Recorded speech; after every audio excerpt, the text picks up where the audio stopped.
आज की इस वीडियो में हम लाए हैं यूजीसी नेट पेपर फर्स्ट के सबसे महत्वपूर्ण टॉपिक शिक्षण अभिवृत्ति और शैक्षिक अनुसंधान से जुड़े बहुविकल्पीय प्रश्न उत्तर। ये वही प्रश्न हैं जो बार बार परीक्षा में पूछे जाते हैं, लेकिन थोड़ा घुमाकर। अगर आप नेट पास करना चाहते हैं तो ये वीडियो बिल्कुल न छोड़े। तो चलिए शुरू करते हैं। प्रश्न नंबर 1। रचनावादी दृष्टिकोण कंस्ट्रक्टिविस्ट अप्रोच में शिक्षक की भूमिका होती है। सही उत्तर है सी, सहायक या सुविधाकर्ता की। प्रश्न नंबर 2। परावैक्षणिक शिक्षण रिफ्लेक्टिव टीचिंग में मुख्य बल दिया जाता है। सही उत्तर है ए, आत्मचिंतन पर। प्रश्न नंबर 3। अधिगम लर्निंग का सर्वोच्च स्तर है। सही उत्तर है सी, मूल्यांकन। प्रश्न नंबर 4। सर्वश्रेष्ठ शिक्षण पद्धति है। सही उत्तर है सी, रचनावाद कंस्ट्रक्टिविज्म। प्रश्न नंबर 5। प्रभावी शिक्षण के लिए सबसे उपयुक्त सहभागिता अनुपात होता है। सही उत्तर है सी, 30% शिक्षक 70% छात्र। प्रश्न नंबर 6। शिक्षण त्रिध्रुवीय प्रक्रिया है। इसमें सम्मिलित है। सही उत्तर ए, शिक्षक छात्र विषय वस्तु। प्रश्न नंबर 7। विभेदक निर्देश विधि डिफरेंशिएटेड इंस्ट्रक्शन का उद्देश्य है। सही उत्तर है सी, प्रत्येक छात्र की आवश्यकता के अनुसार शिक्षण। प्रश्न नंबर 8। प्रभावी शिक्षण की विशेषता नहीं है। सही उत्तर है बी, एक तरफा व्याख्यान। प्रश्न नंबर 9। यदि कोई छात्र बार बार असफल हो रहा है तो शिक्षक को चाहिए। सही उत्तर है सी, उसके अधिगम अवरोधों को पहचानना। प्रश्न नंबर 10। सूचना और संचार प्रौद्योगिकी आईसीटी आधारित शिक्षण में किस उपकरण से स्व अध्ययन को सर्वाधिक बढ़ावा मिलता है। सही उत्तर है सी, मुक्त ऑनलाइन पाठ्यक्रम मंच एमओसी। प्रश्न नंबर 11। निपुणता आधारित शिक्षण मास्टरी लर्निंग का उद्देश्य है। सही उत्तर है सी, सभी छात्रों को उच्च स्तर तक पहुंचना। प्रश्न नंबर 12। शिक्षक का सर्वोच्च गुण है। सही उत्तर है बी, करुणा और सहानुभूति। प्रश्न नंबर 13। सर्पिल अधिगम पद्धति स्पाइरल अप्रोच का अर्थ है।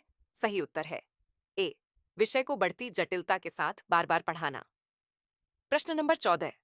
जो शिक्षक केवल परीक्षा हेतु पढ़ाता है वह कहलाता है। सही उत्तर है सी, परीक्षा केंद्रित शिक्षक। प्रश्न नंबर 15। परिणाम आधारित शिक्षण आउटकम बेस्ड एजुकेशन का केंद्र बिंदु है। सही उत्तर है सी, छात्र के अधिगम परिणाम। प्रश्न नंबर 16। अनुभवजन्य अनुसंधान एम्पिरिकल रिसर्च आधारित होता है। सही उत्तर है सी, अनुभवजन्य आंकड़ों पर। प्रश्न नंबर 17। यदि अनुसंधान की शुरुआत सिद्धांत से होती है तो वह कहलाता है। सही उत्तर सी, निगमनात्मक अनुसंधान। प्रश्न नंबर 18। त्रिकोणन ट्रायंगुलेशन का उपयोग अनुसंधान में होता है। सही उत्तर है बी, निष्कर्षों की प्रामाणिकता सुनिश्चित करने हेतु। प्रश्न नंबर 19। क्रोनबाक्स अल्फा प्रयोग होता है। सही उत्तर है बी, विश्वसनीयता की जांच हेतु। प्रश्न नंबर 20। क्रियात्मक अनुसंधान एक्शन रिसर्च की प्रकृति होती है। सही उत्तर है बी, चक्रीय। प्रश्न नंबर 21। अनुसंधान योजना रिसर्च डिजाइन का प्रथम चरण होता है। सही उत्तर सी, समस्या चयन। प्रश्न नंबर 22। सीमांकन डेलिमिटेशन दर्शाता है। सही उत्तर है ए, अनुसंधान की सीमाएं। प्रश्न नंबर 23। स्तरीकृत यादृच्छिक नमूना स्ट्रैटिफाइड रैंडम सैंपलिंग प्रयोग किया जाता है। सही उत्तर है ए, जब जनसंख्या विषम हो। प्रश्न नंबर 24। शून्य परिकल्पना नल हाइपोथेसिस का उद्देश्य है। सही उत्तर है सी, कोई संबंध नहीं है यह दर्शाना। प्रश्न नंबर 25। साहित्यिक चोरी प्लेजरिज्म का अर्थ है। सही उत्तर है सी, दूसरों के कार्य को बिना श्रेय के प्रस्तुत करना। प्रश्न नंबर 26। निम्न में से कौन सी शिक्षण विधि संज्ञानात्मक भावात्मक और मनोदैहिक क्षेत्रों को एक साथ संबोधित करती है। सही उत्तर है बी, परियोजना विधि। प्रश्न नंबर 27। ब्लूम्स टैक्सोनॉमी के अनुसार एवैल्यूएट स्तर पर कौन सी क्रिया आती है। सही उत्तर है सी, निर्णय देना। प्रश्न नंबर 28। यदि शोध समस्या स्पष्ट न हो तो कौन सी अनुसंधान पद्धति उपयुक्त होगी। सही उत्तर है सी, अन्वेषणात्मक अनुसंधान। प्रश्न नंबर 29। जब शोधकर्ता डेटा को समूहों के बीच तुलना हेतु विश्लेषित करता है तो वह कौन सा परीक्षण प्रयोग करेगा? सही उत्तर है बी, एनओवीए। प्रश्न नंबर 30। शैक्षिक अनुसंधान में लॉन्गिट्यूडिनल स्टडी का क्या अर्थ है? सही उत्तर है बी, एक समूह पर समय के साथ अध्ययन। प्रश्न नंबर 31। यदि कोई शोधकर्ता छात्रों की मानसिकता और दृष्टिकोण समझना चाहता है तो कौन सी विधि उपयुक्त है?